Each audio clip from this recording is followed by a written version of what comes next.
नमस्कार स्टूडेंट्स, कैसे हो। जैसा कि शेखावट यूनिवर्सिटी के आपके एग्जाम फॉर्म भरे जा चुके हैं और अभी जो नई एजुकेशन पॉलिसी चल रही है इसमें स्टूडेंट को बहुत ज़्यादा दिक्कतों का सामना करना पड़ रहा है, क्योंकि सिलेबस भी बहुत ज़्यादा हो गया है चेंज। कई सारे पेपर्स आपके ऐड हो चुके हैं। नई एजुकेशन पॉलिसी के अकॉर्डिंग मार्केट में इतना आपको मटेरियल नहीं मिल पा रहा है और इस सारी दिक्कतों को देखते हुए और कई स्टूडेंट्स की रिक्वेस्ट पे करियर सारथी कोचिंग एक्सक्लूसिवली बीकॉम के लिए क्लासेस लेके आ रहा है एज पर न्यू एजुकेशन पॉलिसी। एज पर न्यू एजुकेशन पॉलिसी की नई एजुकेशन पॉलिसी के अकॉर्डिंग आपको क्या पढ़ना चाहिए, किस तरीके से है। अब आपकी एग्जाम भी बहुत ही नज़दीक है, तो हम उस एग्जाम के पॉइंट ऑफ व्यू से, वो चाहे शेखावटी यूनिवर्सिटी हो और राजस्थान यूनिवर्सिटी हो, दोनों ही स्टूडेंट इसके लिए ये वीडियो या ये क्लास बहुत ज़्यादा इंपॉर्टेंट रहने वाली है। तो आज हम शुरुआत करते हैं बीकॉम सेमेस्टर थर्ड की ईएफएम के टॉपिक से। तो स्टूडेंट्स, ये जो हमारी क्लासेज है ये पूरे एज पर सिलेबस होगी और एक सीक्वेंस वाइज ये चलेगी। तो आपसे यही गुजारिश है कि अगर आप चाहते हो कि चीज़ों को हम आसानी से समझ सके, चाहे वो फिर 1 वीक सीरीज हो या इंपॉर्टेंट क्वेश्चन के तरफ से हो या फिर आपने कोई क्लास लिए तो डिटेल में अगर आपके पास बुक है, तो अब इतना टाइम आपके पास है नहीं, बहुत सारे पेपर्स हो गए आपके साथ, तो करियर सारथी कोचिंग की क्लासेज आपके लिए बहुत ज़्यादा हेल्पफुल रहने वाली है। तो बिना ज़्यादा समय को वेस्ट किए हुए अपन स्टार्ट करते हैं अपनी क्लासेज, जिसमें है ईएफएम का जो पहला टॉपिक है इकोनॉमिक एनवायरनमेंट इन राजस्थान। ये आपका सिलेबस है, जो शेखावटी यूनिवर्सिटी का सिलेबस है इकोनॉमिक एनवायरनमेंट इन राजस्थान। जो पेपर है उसका सिलेबस है 4 यूनिट में दोस्तों आपका सिलेबस है जो डिवाइडेड है। Economic environment, meaning factor, Rajasthan economy, rural development schemes, rural finance, agriculture और फिर इंफ्रास्ट्रक्चर, टूरिज्म एंड इंडस्ट्रीज इन राजस्थान। तो ये इसका छोटा सा सिलेबस है। इस सिलेबस को हम बहुत ही शॉर्ट एंड स्वीट तरीके से, और वीडियो के अंत तक आप जरूर बने रहिए। वीडियो के अंत में आप जानोगे, देखोगे कि इस सेगमेंट से, यानी आज जो हमारा टॉपिक है, आज हमारा फर्स्ट यूनिट का इकोनॉमिक एनवायरनमेंट इन राजस्थान, ये हमारा टॉपिक है पूरा का पूरा।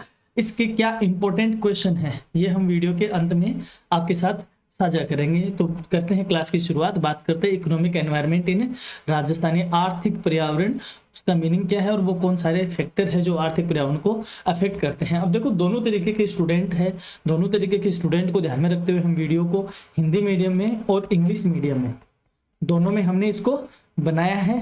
ठीक है, तो हम अपनी जो टर्मिनोलॉजी है बेसिकली इंग्लिश मीडियम की रहेगी, लेकिन आपकी स्क्रीन पे दोनों ही मीडियम में आपको चीजें मिल जाएगी। तो दोस्तों, इकोनॉमिक एनवायरनमेंट है। इकोनॉमिक एनवायरनमेंट का आप मीनिंग समझो तो इसमें 2 वर्ड है, इकोनॉमिक और एनवायरनमेंट। इकोनॉमिक का मतलब होता है आर्थिक और एनवायरनमेंट का मतलब होता है पर्यावरण। तो इकोनॉमिक एनवायरनमेंट को समझने से पहले हमें आर्थिक को और पर्यावरण वर्ड को समझना जरूरी है। आर्थिक क्या होता है?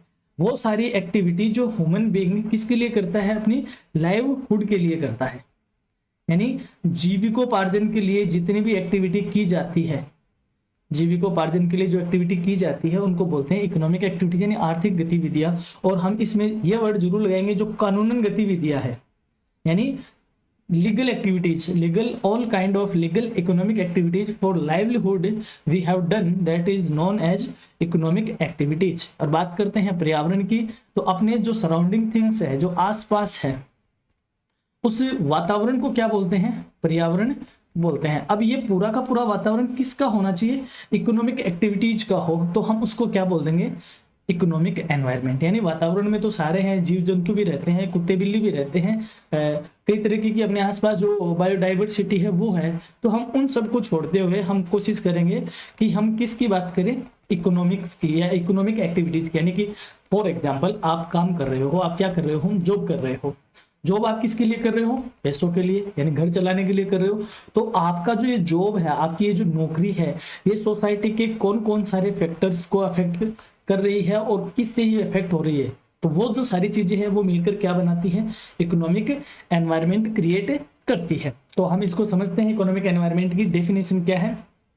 The economic environment refers to the all the external economic factor, यानी जितने भी जो बाहरी तत्व है वो, दैट इन्फ्लुएंस, यानी जो आपको प्रभावित करती है, the behaviour, decision making and the performance of individuals और बिजनेसेस। यानी कि इकोनॉमिक एनवायरनमेंट उन सारे फैक्टर्स को बोलते हैं जो कि इन्फ्लुएंस करते हैं बिजनेस और एक व्यक्ति की बिहेवियर को, डिसीजन मेकिंग कैपेसिटी को और उसकी परफॉर्मेंस को। It includes conditions and elements that determine the overall health and the direction of an economy। ये एक जो इकोनॉमी है उसकी ओवरऑल हेल्थ को डिटरमाइन करती है और इकोनॉमी किस दिशा में जाएगी उस डायरेक्शन को तय करती है कौन? ये सारी की सारी फैक्टर्स जो कि अपने आउटसाइडर होते हैं। यानी कि आर्थिक पर्यावरण से तात्पर्य वो सारे बाहरी तत्व है जो व्यक्तियों की, व्यवसायों के व्यवहार को, निर्णय लेने को, काम करने के तत्वों को प्रभावित करते हैं। ये सारी परिस्थितियां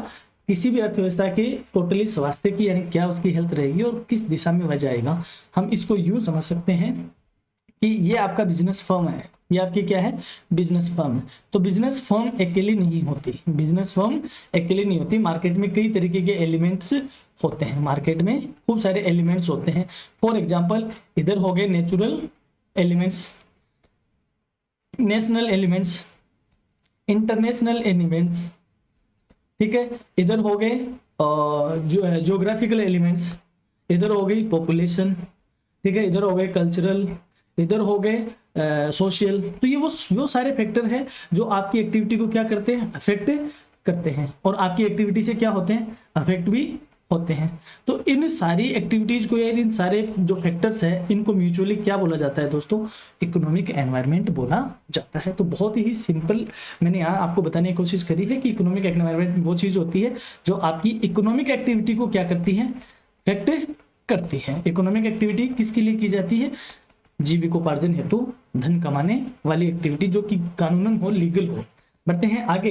कैरेक्टरिस्टिक्स क्या है इकोनॉमिक एनवायरनमेंट की, यानी जो इकोनॉमिक एनवायरनमेंट होता है ये क्या क्या इसमें बातें होती है, क्या इसकी नेचर होती है।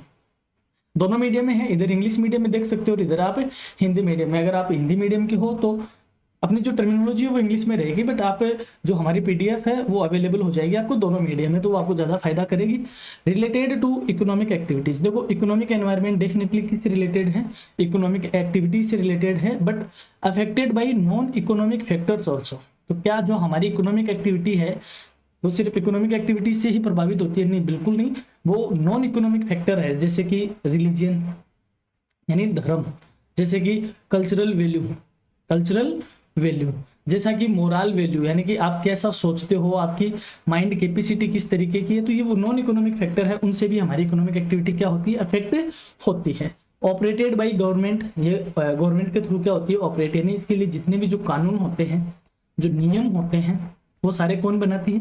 गवर्नमेंट बनाती है, ताकि सारे काम क्या हो सके? यूनिफॉर्म हो सके। अगर गवर्नमेंट इसको ऑपरेट नहीं करेगी तो हर कोई अपने अकॉर्डिंग बनाएगा, तो जो इकोनॉमिक एनवायरनमेंट की जो ये एलिमेंट्स है, फैक्टर्स है, ये किसके थ्रू ऑपरेट होते हैं? गवर्नमेंट के थ्रू ऑपरेट होते हैं। बेस्ड ऑन इंफ्रास्ट्रक्चर, जितनी भी इकोनॉमिक एक्टिविटीज होती है वो इंफ्रास्ट्रक्चर पे बेस्ड होती है। जैसे मान लो अगर मैं बात कहूँ किसकी? राजस्थान की। किसकी बात करें? राजस्थान की। अब राजस्थान का जो इंफ्रास्ट्रक्चर है स्टूडेंट्स, इन दिनों में तो क्या कि अब अपन अगर रिसेंट ईयर्स की बात करें तब बातें हो रही है इंफ्रास्ट्रक्चर की, लेकिन अगर हम पुरानी बात करें, आज से 40 साल पीछे जाए, 30 साल पीछे जाए, तब इतना अच्छा इंफ्रास्ट्रक्चर नहीं था। तो उन इंफ्रास्ट्रक्चर में अगर हम ये कहें कि हम फलाने काम को करना चाहिए तो वह इंफ्रास्ट्रक्चर ही नहीं होगा तो कैसे हो पाएगा? यानी कि आप जैसलमेर में कोई फैक्ट्री खोलना चाह रहे हो, ठीक है, और फैक्ट्री आप लगाना चाह रहे हो, तो जैसलमेर में फैक्ट्री लगाने से पहले आपको पहले वहां क्या देखना पड़ेगा? वाटर का वहां पे प्रॉब्लम है, वाटर का वहां पे प्रबंध है कि नहीं है, ट्रांसपोर्टेशन वहां तक है कि नहीं है, कम्युनिकेशन के सोर्सेज वहां तक है कि नहीं है, रोड है कि नहीं है, एनर्जी है कि नहीं है। तो ये वो सारी चीजें हैं जो क्या होती है? इंफ्रास्ट्रक्चर होती है। अगर इंफ्रास्ट्रक्चर ही डेवलप नहीं है तो ये इकोनॉमिक एक्टिविटी भी वहां पे नहीं चल सकती। तो कहीं की भी चाहे इकोनॉमिक एक्टिविटी हो वो वहां के इंफ्रास्ट्रक्चर पे क्या होती है? डिपेंड होती है। जैसे अगर हम बात करें, हम रहते हैं कहाँ? सीकर में रहते हैं, हम सीकर की बात करते हैं। अब सीकर में जो टूरिज्म है, जो पर्यटन है, वह न के बराबर है, ना के बराबर है। यानी अपने यहाँ पे बहुत ज्यादा घूमने वाले आते नहीं है। थोड़ा सा मंडावा को अगर अपन निकाल दे तो सीकर में या शेखावाटी में टूरिज्म ना के बराबर है। सीकर में अब हमारे पास क्या है? खाटू श्याम जी, जहां पे कई तरीके की यात्री आते हैं, दर्शन करने आते हैं। सालासर जी, दर्शन करने आते हैं जीण माता जी और हर्ष नाथ जी। तो ये हमारे पास 4 है। अब हमारी जो इस तरीके की एक्टिविटीज है, यानी मैं इनको अगर इकोनॉमिक एक्टिविटी से रिलेट करना चाहूँ तो इनसे हम काफी क्या करते हैं, अपने आप को प्रफुल्लित करते हैं। आज खाटू श्याम जी का मार्केट बहुत ज्यादा डेवलप हो रखा है, सालासर जी का मार्केट डेवलप हो रहा है, जीण माता का मार्केट डेवलप हो रहा है, हर्षनाथ के ऊपर भी डेवलपमेंट हो रहे हैं। तो ये कैसे हो रहे हैं, क्योंकि हमारे पास ऐसी ही एक्टिविटी है। अब मैं यहाँ पे जाके ये कहूँ कि फॉरेनर्स के लिए हम ये कर रहे हैं, तो फॉरेनर जब आते ही नहीं तो कैसे हो पाएगा। तो हमारा जो पूरा का पूरा एक्टिविटी है वो काम करती है किस पे, इंफ्रास्ट्रक्चर पे, कि वहां का इंफ्रास्ट्रक्चर कैसा है। इसीलिए सरकार सबसे ज्यादा फोकस किस पे कर रखा है सरकार ने, कि इंफ्रास्ट्रक्चर को डेवलप करो। अगर इंफ्रास्ट्रक्चर डेवलप होगा तो अपने आप ही इकोनॉमिक एक्टिविटीज को क्या मिलेगा, मोटिवेशन मिलेगा। बात करते हैं पब्लिक अप्रोच, यानी कि सार्वजनिक दृष्टिकोण कैसा है। सार्वजनिक दृष्टिकोण की बजाय इसको लिखने है अपन को जनता का दृष्टिकोण। जनता का दृष्टिकोण यानी जनता का दृष्टिकोण एक तो होता है खाओ पियो मस्त रहो, खाओ पियो मस्त रहो। तो अगर खाओ पियो मस्त रहो हो, अगर आपको बार बार खाने का शौक है, पीने का शौक है, पीने का इन द सेंस मतलब खाने पीने में आप ज्यादा विश्वास करते हो, घूमने फिरने में विश्वास करते हो, तो वो पॉकेट में थोड़ी होगा दोस्तों। क्या पॉकेट में हो जाएगा? नहीं होगा। पॉकेट में नहीं होगा, उसके लिए आपको क्या करना पड़ेगा, कहीं ना कहीं आपको नौकरी करनी पड़ेगी, या 2 रुपए आपको कमाने पड़ेंगे। 2 रुपए आपको कमाने पड़ेंगे तो डेफिनेटली आपको क्या करना पड़ेगा, आपको इकोनॉमिक एक्टिविटी करनी ही पड़ेगी। तो इकोनॉमिक एक्टिविटी का एक ये भी है कि पब्लिक का अप्रोच कैसा है। अगर पब्लिक का अप्रोच है कि संतोषजनक प्रवृत्ति के हैं कि नहीं यार हम थोड़ा सा एक काम करते हैं, इतने में खुश है, अगर इतने में खुश है इसका मतलब इकोनॉमिक एक्टिविटी आप नहीं करना चाह रहे, या वहां की इकोनॉमिक एक्टिविटी इतनी अच्छी नहीं होगी। तो पब्लिक का अप्रोच कैसा है, पब्लिक का अप्रोच अगर व्यावसायिक दृष्टिकोण का है, व्यावसायिक दृष्टिकोण का यानी व्यवसाय करने का है, लोगों को नौकरियां देने का है, या खुद नौकरी करने का है, तो डेफिनेटली वहां पे इकोनॉमिक एक्टिविटीज होगी। फिर बात करते हैं distribution of wealth in the society, यानी समाज में धन का वितरण किस तरीके से है। अगर धन का वितरण समाज में जैसे मान लो इस तरीके से है कि 90% लोग हैं और 10% लोग हैं। जो 90% लोग हैं उनके पास समाज का सिर्फ कितना हिस्सा है, धन का 10%, और जो 10% लोग हैं उनके पास कितना है, 90%। तो जो 90% है वही काम करेंगे, और खरीदने वाले कितने लोग हैं, सॉरी जो 10% है वही ज्यादा एक्टिविटीज पे काम करेंगे, और खरीदने वाले कितने होंगे, 90%। तो समाज में किस तरीके का पब्लिक वेल्थ का डिस्ट्रीब्यूशन है। अगर इक्वल सा डिस्ट्रीब्यूशन है तो वहां का काम थोड़ा ज्यादा अच्छा होगा, और अगर ये बहुत ज्यादा डिस्पेरिटीज वाला है तो वहां की इकोनॉमिक एक्टिविटी थोड़ी सी अलग होगी, क्योंकि जिनके पास पैसा है उनका कंजप्शन क्या है, कम, और जिनके पास पैसा नहीं है उनका कंजप्शन क्या है, ज्यादा। तो समाज में वेल्थ का किस तरीके का डिस्ट्रीब्यूशन है ये भी इकोनॉमिक एनवायरनमेंट की एक कैरेक्टरिस्टिक्स बनता है। फिर आता है अवेलेबिलिटी ऑफ कैपिटल, यानी कि आप अगर कोई एक्टिविटी करना चाहते हो, एक्टिविटी भी कौन सी, इकोनॉमिक एक्टिविटी की बात करेंगे यहाँ पे। इकोनॉमिक एक्टिविटी करना चाहते हो और अगर आपके पास क्या नहीं है, कैपिटल, तो आप इसको स्टार्ट नहीं कर सकते।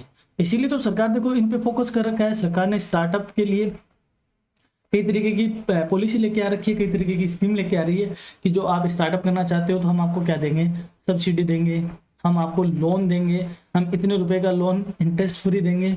तो ये जो जितनी भी चीजें हैं दोस्तों ये किसके लिए है, वो कैपिटल अवेलेबल करवाने के लिए है, कि अगर कैपिटल ज्यादा से ज्यादा होती है दोस्तों तो उससे क्या होगा, आप क्या लेना चाहोगे, स्टार्टअप इजीली कर पाओगे। और आप ये जो स्टार्टअप कर रहे हो तो ये आपके लिए तो स्टार्टअप है, बाकी सोसाइटी के लिए वो क्या है, एक एम्प्लॉयमेंट जनरेट करने का सीन है।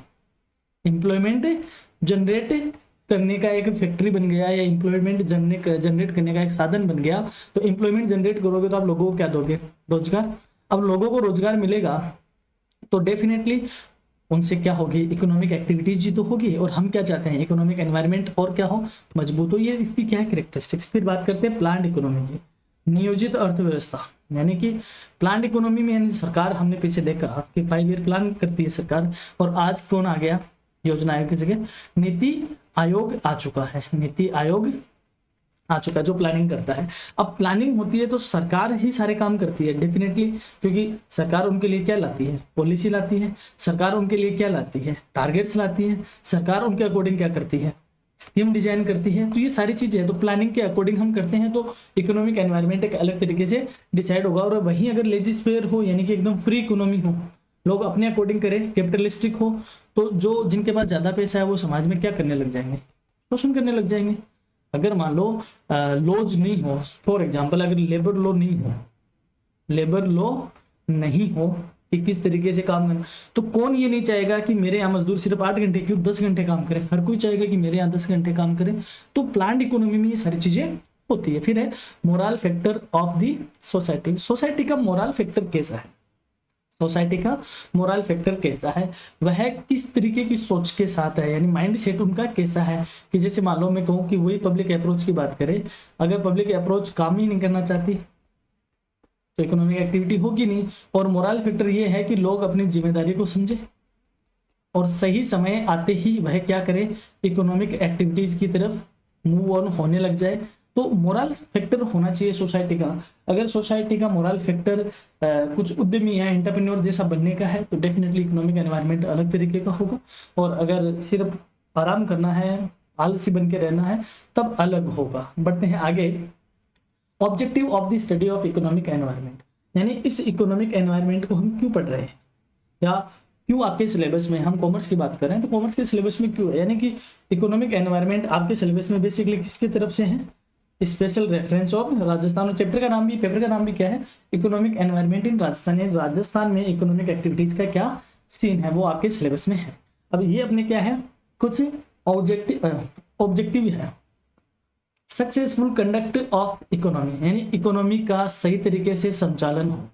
यानी जब हमने ये जान लिया कि जैसे मान लो मैं राजस्थान की बात करूं कि ये अपना राजस्थान है, तो राजस्थान में कितने लोग एग्रीकल्चर पे डिपेंडेंट है, कितने लोग उद्योगों पे डिपेंडेंट है, कितने लोग सर्विस सेक्टर में है। तो अगर मुझे ये पता चल जाए तो डेफिनेटली सरकार इसी हिसाब से क्या करेगी, नीतियां लाएगी, पॉलिसी बनाएगी। और जब वह पॉलिसी बनाएगी तो डेफिनेटली उसका बेनिफिट भी किसको मिलेगा, राजस्थान के लोगों को मिलेगा। तो इकोनॉमिक एनवायरनमेंट को समझे उसके बाद ही तो हम इकोनॉमी को एक सही तरीके से कंडक्ट कर पाएंगे या उसका सही तरीके से ऑपरेशन कर पाएंगे, तभी इकोनॉमिक एनवायरनमेंट को पढ़ना जरूरी है। फिर innovations of new resources and opportunities. अगर हमने इकोनॉमिक एनवायरनमेंट को पढ़ा है आराम से, हमने इसको समझा है कि क्या इसका स्टेटस है, कितना हम बैकवर्ड है, कितना हम डेवलपमेंट कर सकते हैं, ये सारी चीजें हमने जान ली, तो उसके बाद हम क्या कर सकते हैं, नए नए इनोवेशंस हम करेंगे, नई नई अपॉर्चुनिटीज को हम क्या करेंगे, क्रिएट करेंगे, ताकि नए नए चीजें इकोनॉमी में क्या हो सके, इंट्रोड्यूस हो सके। फिर नेक्स्ट है नॉलेज ऑफ चेंजेस। अब अगर हम इकोनॉमिक एनवायरनमेंट को जैसे हम बात करें, शुरुआत में जो इकोनॉमी के जो सेक्टर हैं, 3 सेक्टर होते हैं एज यू नो दैट। पहला कौन सा हो गया, प्राइमरी सेक्टर, जिसमें एग्रीकल्चर आता है, सेकेंडरी में इंडस्ट्री आती है, और थर्ड में क्या आता है, सर्विस सेक्टर। तो शुरुआत में राजस्थान में किसका बाहुल्य था, एग्रीकल्चर सेक्टर का, जबकि आज किसका है, सेवा का। दूसरे नंबर पे कौन सा आ रहा है, इंडस्ट्री, और थर्ड नंबर पे कौन सा आ रहा है, एग्रीकल्चर। और एग्रीकल्चर आज भी राजस्थान में लगभग, राजस्थान की इकोनॉमी में कितना % हिस्सा रखता है दोस्तों, 2.9% हिस्सा रखता है। तो अब हम अगर इकोनॉमिक एनवायरनमेंट को नहीं समझेंगे, इसकी स्टडी नहीं करेंगे, तो हमें कैसे पता चलेगा कि हमें सर्विस सेक्टर ज़्यादा पोटेंशियल वाला है या इंडस्ट्री वाला ज़्यादा पोटेंशियल है, या इकोनॉमी में किस तरीके के चेंजमेंट हो रहे हैं। लोग एग्रीकल्चर से निकल के इंडस्ट्रीज में और सर्विस सेक्टर की तरफ जा रहे हैं, तो कहीं ना कहीं जो चेंज हो रहा है उसका हमें क्या लेना चाहिए, हमें उसका नॉलेज मिलना चाहिए। तो हम इस नॉलेज को गेन करें, इस नॉलेज को जाने, इसके लिए हमें किसकी स्टडी करनी पड़ेगी, इकोनॉमिक एनवायरनमेंट की स्टडी करनी पड़ेगी। फिर आता है next, coordination among various activities. क्योंकि एक इकोनॉमी में बहुत सारी एक्टिविटीज है, अगर हम इसको अभी भी डिवाइड करें, जैसे मान लो अभी हम इसको 3 सेक्टर में डिवाइड करते हैं, एग्रीकल्चर, इंडस्ट्री और सर्विस सेक्टर, और उसके बाद इनको आगे और भी वेरियस एक्टिविटी में क्या कर दिया जाता है, डिवाइड कर दिया जाता है। फिर आगे वो भी किस में डिवाइड हो जाती है, वेरियस एक्टिविटीज में डिवाइड हो जाती है। फिर आगे चलकर मतलब ये ट्री बहुत लंबा चौड़ा बनता है। तो हम इनमें आपस में अगर कोऑर्डिनेशन नहीं करेंगे, अगर हम इकोनॉमिक एनवायरनमेंट को नहीं समझेंगे, तो इतनी सारी एक्टिविटी आपस में कोऑर्डिनेट नहीं हो पाएगी, तो इकोनॉमी जिस हम पॉइंट ऑफ व्यू से चलाना चाह रहे हैं वो चल नहीं पाएगी, या फिर इकोनॉमी अपने अकॉर्डिंग चलेगी तो एक फेज अचानक से किसका आ जाएगा, मंदी का आ जाएगा। जैसे पहले अचानक से मंदी आ जाती थी, आजकल नहीं आती, क्योंकि मॉनेटरी पॉलिसी होती है, गवर्नमेंट की कई तरह की पॉलिसी है, कई तरीके की रिपोर्टिंग होती है, उन सबको स्टडी किया जाता है, इकोनॉमिक एनवायरनमेंट को लगातार स्टडी किया जाता है और उसी तरीके से पॉलिसी फ्रेम आउट कर ली जाती है। फिर आते हैं इकोनॉमिक डेवलपमेंट। अब हमें अगर इकोनॉमिक डेवलपमेंट करना है, यानी हमारे आर्थिक विकास करना है, तो हमें किसको समझना पड़ेगा, इकोनॉमिक एनवायरनमेंट को। फिर बात करते हैं नॉलेज अबाउट दी ऑब्स्टेकल्स, यानी हमारे इकोनॉमिक डेवलपमेंट में किस तरीके की ऑब्स्टेकल्स आ रही है, किस तरीके की बाधा आ रही है, उनको हमें समझना पड़ेगा उसके लिए हमें किसको स्टडी करना पड़ेगा, इकोनॉमिक एनवायरनमेंट को। होप यहाँ तक आपको समझ में आया होगा। अब बात करते हैं वो कौन से फैक्टर है जो हमारी इकोनॉमिक एक्टिविटीज को या इकोनॉमिक एनवायरनमेंट को अफेक्ट करते हैं, यानी इकोनॉमिक एनवायरनमेंट को प्रभावित करने वाले घटक। ध्यान रखना आपका जो बीकॉम थर्ड सेम है और उसका जो ईएफएम का पेपर है उसको हम पढ़ रहे हैं और इसकी जो यूनिट फर्स्ट है उसको हम देख रहे हैं।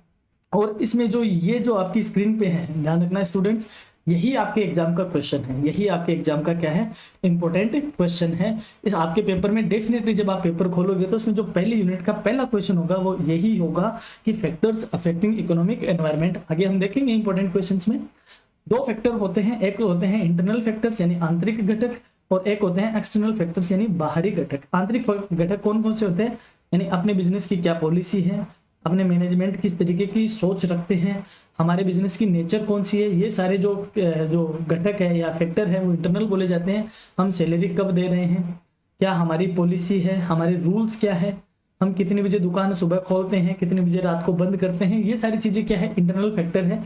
तो हमारी एक्टिविटी को पहले तो कौन इफेक्ट करता है, इंटरनल, जो कि हर एक बिजनेस का अलग अलग हो सकता है।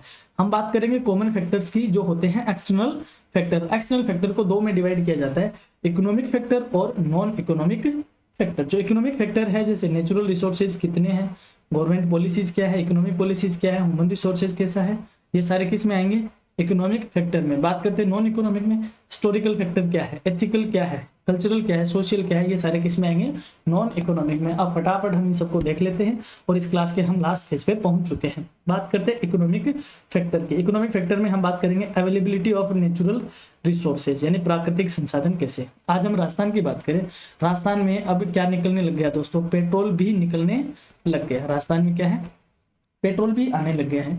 तो यानी राजस्थान में खूब सारे तो मिनरल्स है। राजस्थान में तकरीबन 81 टाइप के मिनरल्स है जिसमें 56 मिनरल्स को हम खनन भी किया जा रहा है, यानी उनको हम यूज भी करते हैं, निकालते भी हैं। बहुत सारे मिनरल है और मिनरल्स के मामले में राजस्थान को क्या बोला जाता है, म्यूजियम बोला जाता है, यानी अजायब घर बोला जाता है। इसका मतलब क्या हुआ, राजस्थान के पास नेचुरल रिसोर्सेज क्या है, खूब सारे हैं। तो जिस स्टेट के पास नेचुरल रिसोर्सेज ज्यादा होते हैं उस स्टेट का इकोनॉमिक एनवायरनमेंट बहुत ही अच्छा माना जाता है, अच्छा होता है, क्योंकि उन नेचुरल रिसोर्सेज के लिए ही राजस्थान में उस जगह पे बहुत सारी इकोनॉमिक एक्टिविटी होती है। फिर बात करते हैं ह्यूमन रिसोर्सेज और पॉपुलेशन, यानी ह्यूमन रिसोर्सेज कैसा है और पॉपुलेशन क्या है। अगर पॉपुलेशन इंडिया के पॉइंट ऑफ व्यू से बात करें तो हमारे तो पॉपुलेशन वर्ल्ड में क्या है, फर्स्ट नंबर पे हम हैं। इसका मतलब हमारे पास पॉपुलेशन की कोई तरीके की कमी नहीं है, इनफैक्ट हमारे पास ज्यादा है, पॉपुलेशन ज्यादा है, इसीलिए हम विदेशों में जाते हैं, विदेशों में जाके नौकरियां करते हैं। जैसे आज आप किसी भी स्टेट में चले जाओ, आपको यूपी का और बिहार का बंदा वहां पे काम करता हुआ मिलेगा। क्यों मिलेगा, क्योंकि यूपी और बिहार की पॉपुलेशन क्या है, ज्यादा है, ह्यूमन रिसोर्सेज ज्यादा है, तो ज्यादा है तो वह रोजगार की तलाश में दूसरी जगह जाते हैं। ठीक है, उसी हिसाब से भारत के लोग दूसरी जगह जाते हैं क्योंकि पॉपुलेशन खूब सारी है। तो मानव संसाधन का अगर हमें यूटिलाइज करना और जनसंख्या है तो अब कई ऐसी जगह भी है जहाँ पे जनसंख्या क्या है, बहुत कम है। तो जनसंख्या बहुत कम है तो बाहर वालों को अट्रैक्टिव ऑफर भी देते हैं, उनको रेजिडेंस देते हैं, अच्छी सैलरी देते हैं ताकि वहां पे लोग जाए, वहां पे लोग रहे। तो पॉपुलेशन ज्यादा होगी तो ऐसा होगा, लेकिन इसके नेगेटिव इफेक्ट भी होते हैं अगर ज्यादा पॉपुलेशन होती है।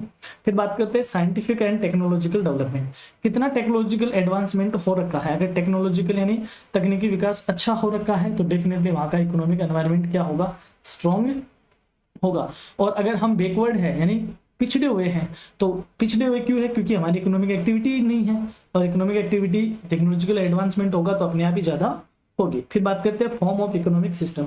इकोनॉमिक सिस्टम का कैसा फॉर्म है, वो समाजवादी है या पूंजीवादी है, यानी कि वो सोशलिस्टिक है या कैपिटलिस्टिक है, तो डिपेंड करता है। अगर समाजवादी होगी तो सरकार वेलफेयर की बातें करेगी, अगर पूंजीवादी होगी तो पूंजीपतियों का उसमें क्या होगा, बोलबाला होगा, और वह पैसे की ज्यादा बात करेगा, पिछड़ा हुआ ज्यादा पिछड़ जाएगा और अमीर हो जाएगा। तो वो बात करता है इकोनॉमिक सिस्टम कैसा है। फिर मार्केट कंडीशन कैसी है, अगर मार्केट कंडीशन बेटर है, बायर्स खूब है, सेलर्स खूब है, उनमें कंपटीशन है, तो डेफिनेटली डिमांड का और सप्लाई का बहुत ही अच्छा है कि कोऑर्डिनेशन बनेगा और अच्छी मार्केट कंडीशन होगी। और अगर सेलर कम है, बायर ज्यादा है, तो वहां पे शोषण किया जाएगा। तो मार्केट कंडीशन कैसी है उस पर भी हमारे इकोनॉमिक जो एनवायरमेंट है वो डिपेंड करता है। फिर आता है capital market and money market, यानी आज हम बात करते हैं किस मार्केट की दोस्तों, शेयर बाजार की। शेयर बाजार किसका हिस्सा है, कैपिटल मार्केट का है। तो आज अवेलेबिलिटी आज भी बहुत सारे कम, इतनी ज़्यादा अभी रेंज नहीं आई है कि कैपिटल मार्केट की इंडिया में अगर बात करें तो दूर की आने वाले टाइम में बहुत ज़्यादा इसमें पोटेंशियल है। तो कितने लोग हैं जो कैपिटल मार्केट से या मनी मार्केट से मनी को क्या करते हैं, सर्कुलेट कर पाते हैं, तो उसकी क्या कंडीशन है वो भी डिपेंड करता है। अगर ये ज़्यादा अच्छी कंडीशन है तो डेफिनेटली इकोनॉमिक एनवायरनमेंट क्या होगा, ज़्यादा होगा। फिर बात करते हैं economic policies of the government. Government की इकोनॉमिक पॉलिसी किस तरीके से है, अगर वह फेवरेबल है और वहाँ की इंडस्ट्रीज को बढ़ावा देने वाली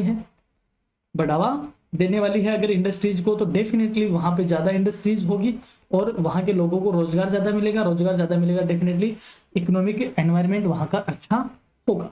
फिर लेबर कंडीशन कैसी और लेबर के नियम कैसे हैं, लेबर के कानून कैसे हैं। अगर लेबर के कानून ऐसे हैं कि मिनिमम, जो आज हम देखते हैं कि मिनिमम मजदूरी रखी जाती है, तो इसका मतलब क्या है, यहाँ पे लेबर लॉ है तभी तो मिनिमम मजदूरी है। अगर ये लेबर लॉ नहीं होंगे तो लेबर का क्या होगा दोस्तों, शोषण होगा, डेफिनेटली क्या होगा, शोषण होगा। तो लेबर कंडीशन कैसी है, उनके लिए लॉज कैसे हैं, इंटरनेशनल कंडीशन कैसी है और अपनी फॉरेन पॉलिसी कैसी है, ये भी हमारे इकोनॉमिक एनवायरनमेंट को इफेक्ट करती है।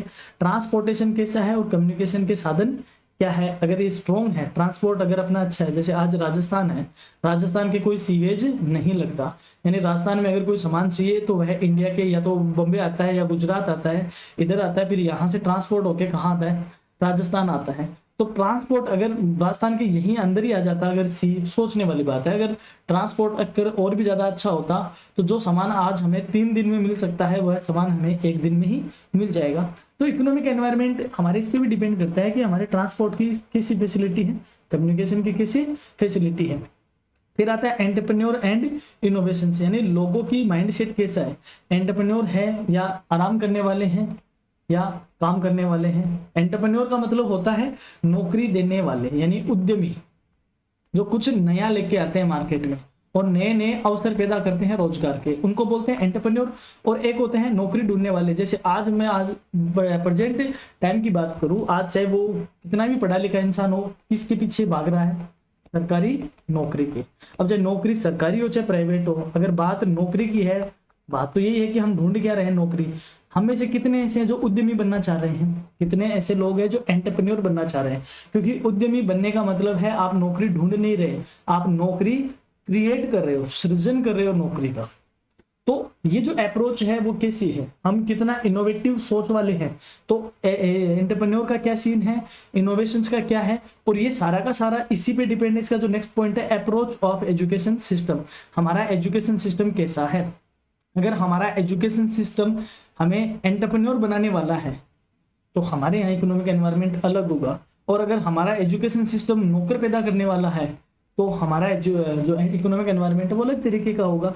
तो हमारा जो एजुकेशन सिस्टम है वो कैसा है, नौकर पैदा करने वाला है, हमें परसेंटेज के पीछे घुमाया जाता है, ना कि हमें ये बताया जाता है कि आपको किस तरीके से एंटरप्रेन्योर से सोच को डेवलप करना है। बिजनेस ओरिएंटेड हमारी एजुकेशन फिलहाल नहीं है। तो अप्रोच ऑफ एजुकेशन सिस्टम भी हमारी इकोनॉमिक जो एनवायरनमेंट है उसको क्या करता है, इफेक्ट करता है। मैं यहाँ पे जापान का एग्जाम्पल आपको देना चाहूंगा, क्योंकि जापान की जो पढ़ाई है वो क्या है, बिजनेस ओरिएंटेड है, यानी सीधी सी बात है, वो क्या डेवलप करती है, स्किल डेवलप करती है। और स्किल का मतलब क्या है कि आप कुछ ना कुछ इनोवेशन करोगे, कुछ ना कुछ एंटरप्रेन्योर जैसा करोगे, ताकि आप लोगों के लिए क्या कर सको, एम्प्लॉयमेंट जनरेट कर सको। तो ये सारे वो है जो इकोनॉमिक फैक्टर है हमारी एक्टिविटी को अफेक्ट करने वाले। अब बात कर लेते हैं नॉन इकोनॉमिक फैक्टर्स के। नॉन इकोनॉमिक फैक्टर में बात करते हैं फिजिकल एनवायरनमेंट का। फिजिकल एनवायरनमेंट कह दो या इसको ज्योग्राफिकल एनवायरनमेंट भी कह सकते हैं, यानी हमारा भौगोलिक वातावरण कैसा है। भौगोलिक वातावरण में हमारे नेचुरल रिसोर्सेज, हमारा क्लाइमेट, इंफ्रास्ट्रक्चर, एनर्जी के सोर्सेज और सार्वजनिक उपयोगिता की चीजें क्या क्या है। अगर ये सारी हमारे पास फेवरेबल है या हमारे पास ज़्यादा है या अच्छी पोजिशन में है तो हम कहेंगे कि हमारा इकोनॉमिक एनवायरनमेंट क्या है, स्ट्रॉन्ग है।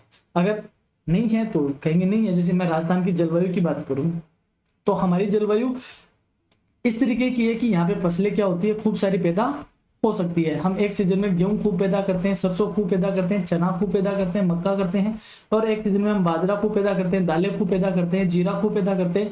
तो अलग अलग जो क्लाइमेट है उसी की वजह से हम ये सब कर पा रहे हैं। फिर हमारे नेचुरल रिसोर्स, हमारे पास मिनरल्स खूब सारे हैं, हमारा इंफ्रास्ट्रक्चर यहाँ पे कहीं ना कहीं ज्योग्राफिकल इंफ्रास्ट्रक्चर की बात हो रही है। एनर्जी के सोर्सेज, आज सोलर की बात करें तो सोलर में राजस्थान इंडिया में क्या है, फर्स्ट रैंक पर है। और राजस्थान की पूरी कैपेसिटी कितनी की है, 142 गीगावाट है, सॉरी 142 गीगावाट, बिल्कुल 142 गीगावाट है सोलर एनर्जी के मामले में। इसका मतलब आने वाले टाइम में राजस्थान एनर्जी का क्या बनेगा, पावर हाउस बनने वाला है। दुनिया का सबसे बड़ा अगर सोलर पार्क करे वो भी कहाँ है, राजस्थान के भड़ला में है, जोधपुर में है। तो कहने का मतलब राजस्थान के पास जो ज्योग्राफिकल एनवायरनमेंट है वो बहुत अच्छा है, बहुत ज्यादा पोटेंशियल वाला है। तो आने वाले टाइम में यहाँ की इकोनॉमिक जो एनवायरनमेंट है वो और भी ज्यादा अच्छा होगा। फिर बात करते हैं सोशल एनवायरनमेंट का, राजस्थान की पॉपुलेशन एंड उसकी कैरेक्टरिस्टिक्स, यानी पॉपुलेशन कैसी है और उसकी क्या कैरेक्टरिस्टिक, मतलब उसमें किस जाति के लोग हैं, क्या धर्म के लोग हैं, क्या लिंग है, यानी कि जेंडर क्या है, मेल कितने हैं, फीमेल कितने, लिटरेसी रेशियो उनका क्या है, और वह वर्किंग है या डिपेंडेंट है। तो ये सारी बातें, अगर वर्किंग पॉपुलेशन ज़्यादा है तो इकोनॉमिक एक्टिविटी ज़्यादा होगी, और अगर डिपेंडेंट लोग ज्यादा है तो इकोनॉमिक एक्टिविटी क्या होगी, कम होगी। फिर बात करते हैं फैमिली सिस्टम। फैमिली का सिस्टम कैसे है, लोग संयुक्त परिवार में रह रहे हैं या न्यूक्लियर फैमिली में रह रहे हैं। संयुक्त परिवार के रहेंगे तो उसका इफेक्ट इकोनॉमिक एक्टिविटी पे अलग तरीके से पड़ेगा, और अगर न्यूक्लियर फैमिली रह रहे हैं तो उसका इफेक्ट अलग तरीके से पड़ेगा। लोग रिस्पॉन्सिबिलिटी को किस तरीके से ले रहे हैं, अपनी रेस्पॉन्सिबिलिटी को, अगर वह रेस्पॉन्सिबल तरीके से हैं और अपने पूरे परिवार का लालन पालन करने के लिए वह इकोनॉमिक एक्टिविटी कर रहे हैं, तो कहीं ना कहीं वो इकोनॉमिक नॉन इकोनॉमिक फैक्टर के तौर पे इकोनॉमिक एक्टिविटी को इफेक्ट कर रहे हैं। और रेस्पॉन्सिबिलिटी नहीं समझ रहे हैं, बस चल रहा है काम, तो वहाँ पे अलग तरीके से होगा। लोगों की काम को लेकर मेंटेलिटी कैसी है, अब देखो ये एक बहुत ही इंपॉर्टेंट फैक्टर बन जाता है यहाँ पे। अगर जैसे मैं जापान की बात करूँ, हम अपनी जो रोडवेज की बात करें, सरकारी बसों की बात करें, तो रोडवेज में लिखा होता है निगम की बसें राष्ट्रीय धरोहर है, इन्हें कोई क्षति ना पहुंचाए। क्यों लिखना पड़ रहा है, क्योंकि हम क्षति पहुंचाते हैं। यहाँ पेशाब करना मना है, सार्वजनिक जगह पे लिखा होता है। क्यों लिखा होता है, क्योंकि वहां किया जाता है, इसलिए वो लिखते हैं। तो यानी हमारी जो सोच कैसी है, हमारी जो मेंटेलिटी कैसी है हमारे काम को लेके, और हमारे कंट्री को लेके, हमारे स्टेट को लेके, वो भी हमारी इकोनॉमिक एक्टिविटीज को क्या करते हैं, इफेक्ट करती है। तो ये नॉन इकोनॉमिक फैक्टर है कि किस तरीके से लोगों की मेंटेलिटी क्या इफेक्ट करती है। फिर आती है ट्रेडिशनल एंड साइंटिफिक अप्रोच, यानी हम ट्रेडिशनल वे में ज्यादा रहते हैं या साइंटिफिक अप्रोच में। साइंटिफिक अप्रोच का मतलब है हम इनोवेटिव हैं या वही ट्रेडिशनल फेज में चलने वाले हैं। और हमारी रीति रिवाज कैसे, हमारे कस्टम्स क्या है। जैसे आज हम बात करें, जैसे इतने दिन मल मास चल रहा था, मल मास चल रहा तो बाजार क्या चल रहा था, ठंडा चल रहा था। अब वापस क्या स्टार्ट हो गई, शादी विवाह स्टार्ट हो गई, सावा की सीजन वापस स्टार्ट हो गई, और जैसे शादी विवाह स्टार्ट हुए बाजार की रौनक अलग हो गई। तो ये हमारे कस्टम ही है। तो इन कस्टम की वजह से हमारी जो इकोनॉमिक एक्टिविटी वो चलती रहती है। तो अगर हमारी कस्टम्स है वो भी हमारे किसको इफेक्ट करती है, इकोनॉमिक एनवायरमेंट को इफेक्ट करती है। अब बात करते हैं पॉलिटिकल एनवायरमेंट कैसा है, यानी हमारी पॉलिटिकल में स्टेबिलिटी कैसी है।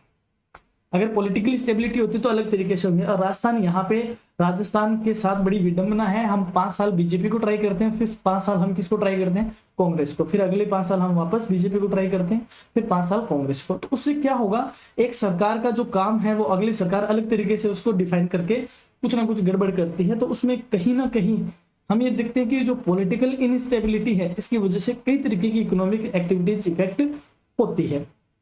कल्चरल एनवायरनमेंट, हमारा कल्चरल एनवायरनमेंट कैसा है, अगर ये फेवरेबल है, इकोनॉमिक एक्टिविटीज को बढ़ाने जैसा है, तो इकोनॉमिक एक्टिविटीज को एक अच्छा इससे सपोर्ट मिलता है। अगर अगेंस्ट जाता है तो वहां पे इकोनॉमिक एक्टिविटी कहीं ना कहीं हार्श होती है। यानी कि कल्चरल एनवायरनमेंट को हम ये कहें कि अगर महिला कार्यशील महिला है और वह काम कर सकती है और उसको काम करने दिया जा रहा है, तो हम ये कहेंगे कि कल्चरल एनवायरनमेंट सपोर्टिव है।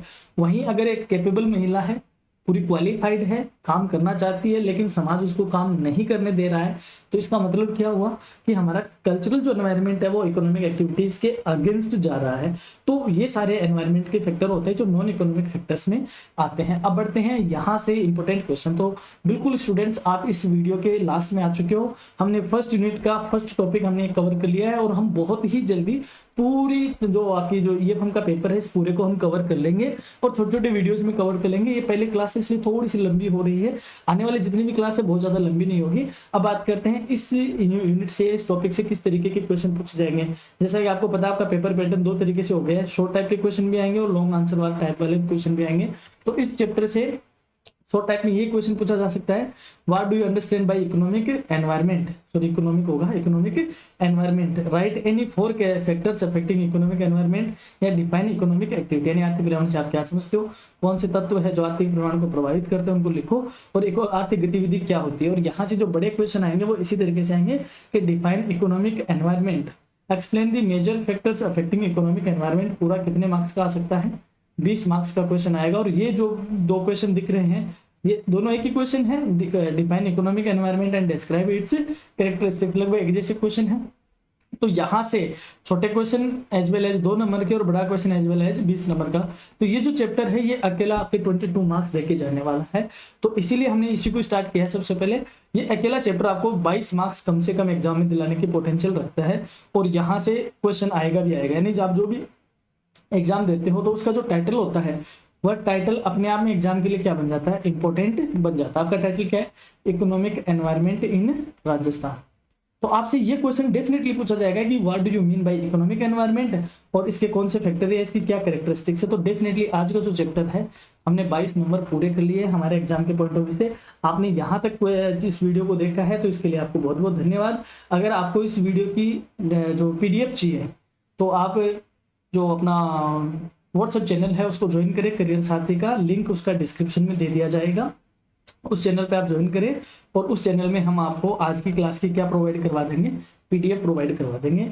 अगर आप अपने दोस्तों को जो आपके साथ बीकॉम में पढ़ रहे हैं, चाहे वो राजस्थान यूनिवर्सिटी के हो चाहे शेखावाटी यूनिवर्सिटी के हो, उन सब के साथ आप इस क्लास को शेयर करें, चैनल्स को सब्सक्राइब करवाएं, कमेंट करें। अगर आपको कोई पर्टिकुलर किसी टॉपिक पे क्लास चाहिए तो आप कमेंट करके बता सकते हो।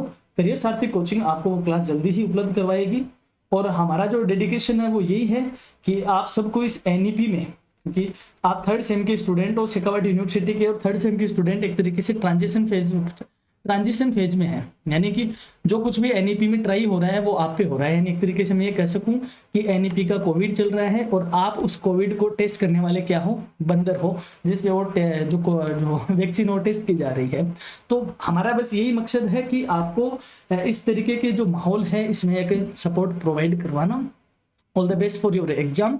और ज़्यादा से ज़्यादा चैनल को आप सब्सक्राइब करें, शेयर करें और अपने दोस्तों को इस वीडियो को देखने के लिए इंस्पायर करें। हम जल्द ही अगली क्लास में आपसे मुलाकात करेंगे। चैनल को ज्वाइन करना ना भूलिएगा और चैनल को सब्सक्राइब करना ना भूलिएगा। धन्यवाद।